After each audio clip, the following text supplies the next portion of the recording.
Reborn as a vending machine may be considered a joke in the light novel community, but within these pages lies a surprisingly fun read, and I'm going to tell you why.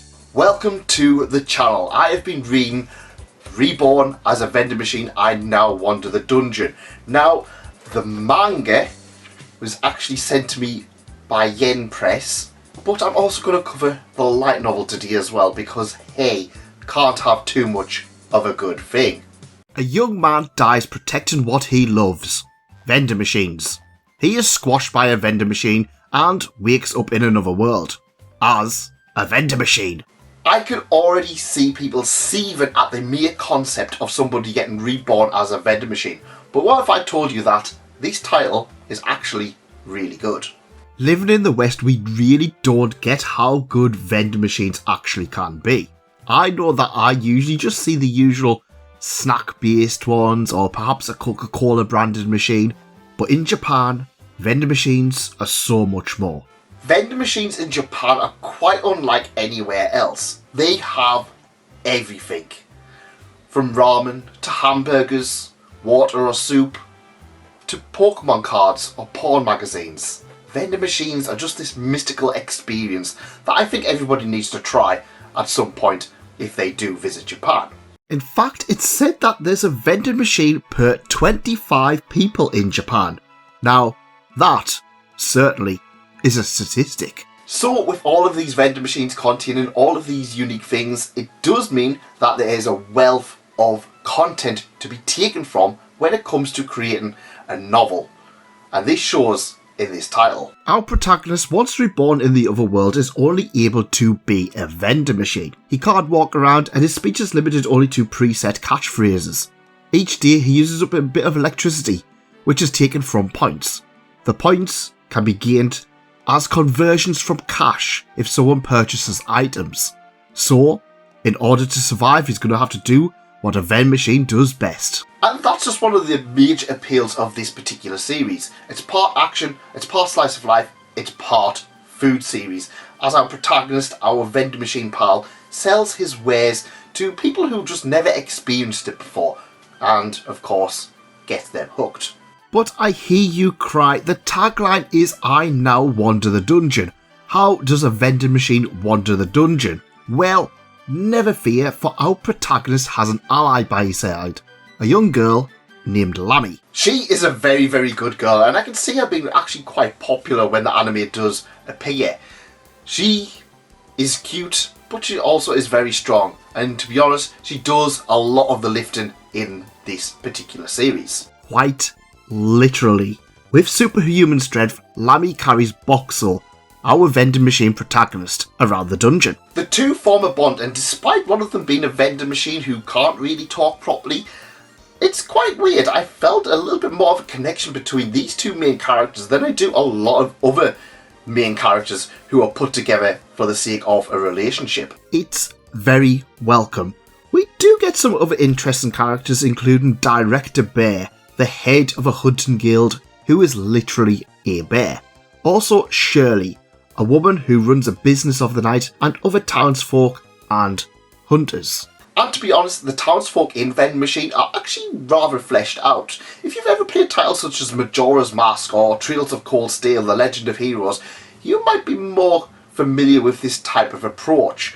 You're kind of in a town, but you kind of get used to the day-to-day lives of all of these people who, well, you're going to share the next few hours with. And this is the heart of Vending Machine Isekai. While we only spend a small amount of time with some of these characters, you do get a feel for their daily lives, and it just makes that world feel that more lived in and interesting. And all of this is seen through Boxel's eyes. It's quite different having a protagonist who is pretty much a fly on a wall, just kind of stood there in the corner while everybody else goes around and does their day-to-day thing.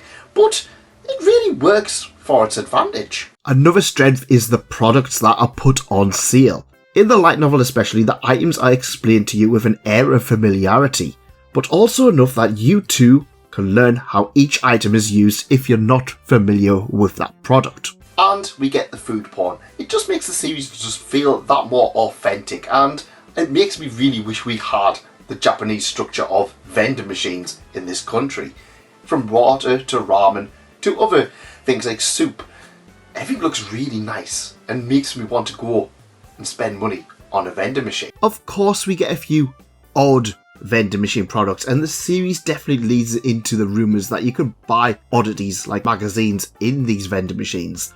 There's definitely a few scenes that go full blown on the ecchi for humour. Of course, if there's a vending machine in the hot springs, every man and woman's just going to let everything hang out. It makes sense. It's goofy, but it works in this kind of context. And of course comes the action. The action is actually surprisingly good, and as the series goes on, we can see just what a vending machine can do. I really liked one of the early examples of combining mints with cola to form the legendary weapon to be used on some monsters. Of course, we have a cast of hunters and super strong Labby too, so not all of the fights are vending machine related. Vending Machine Isekai knows it's a joke. It knows people are going to look at this and just make fun of it. But it's something unique, and it does do what it says on the tin. I can't fault it for being a goofy series when it's about a guy who gets isekai'd as a vending machine. What are you expecting? The next Berserk? But for all of that, it plays into these strengths. It's a lot of fun just to read it, and honestly, I really enjoyed my time with it. It's worth pointing out at this point that while I've talked about the series as a whole, both the light novel and the manga are particularly great. The manga itself is actually a really good adaptation of the source material, something that I don't often find in these manga releases. While it plays up to the action a lot more than the slice of life and food moments, and changes a few things around, it's actually a pretty good adaptation of the first 100 or so pages of the first novel. Honestly, whether it's the light novel or the manga, I would really recommend checking out the Vending Machine Isekai. It knows what it is, it knows it's a silly premise, but it's got a lot of good in there.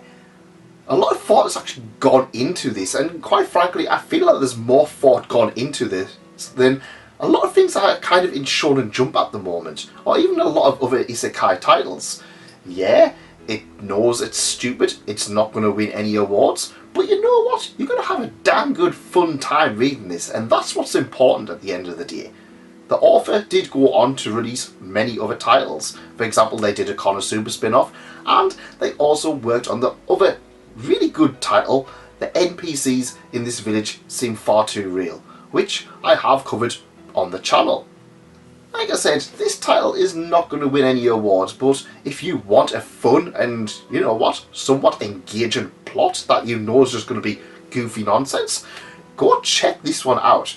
And I want to say thank you to Yen Press for sending me a copy of the manga and proving to me that manga adaptations of light novels can be pretty darn good.